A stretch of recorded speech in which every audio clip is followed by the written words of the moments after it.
华硕文化拉页音效书，一起去旅行。这本可以认识各种的交通工具哦，让小朋友知道原来坐哪一些交通工具也是一样可以出去玩呢。这里呢，我们都有做开关，不要使用的时候可以把它关上，要使用的时候再把它打开。那每一本书我们都有做过 ST 安全玩具检验，所以不要担心哦。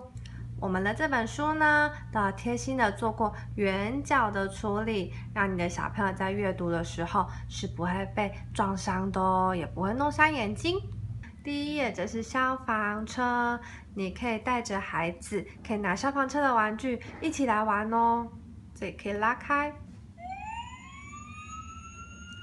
可以听到消防车的声音。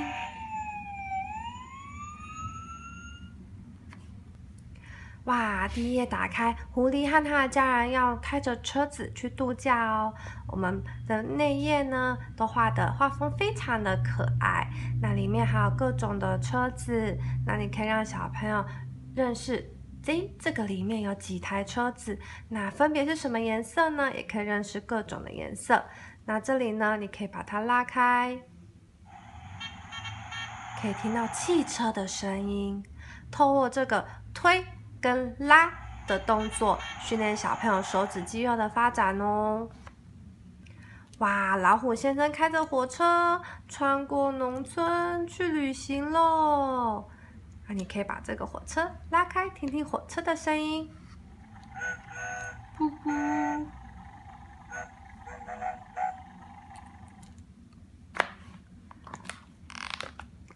大象家族准备搭船去旅行喽！你有没有听过轮船的声音呢？一样把它拉开。哇，他搭轮船去旅行了。最后一页呢，这里有一个音符，那我们把它按下去，可以听到一首儿歌哦。这首歌是很知名的《Who's on the Bus》。我们的画风都非常精美又可爱哦，这就是我们华硕文化一起去旅行。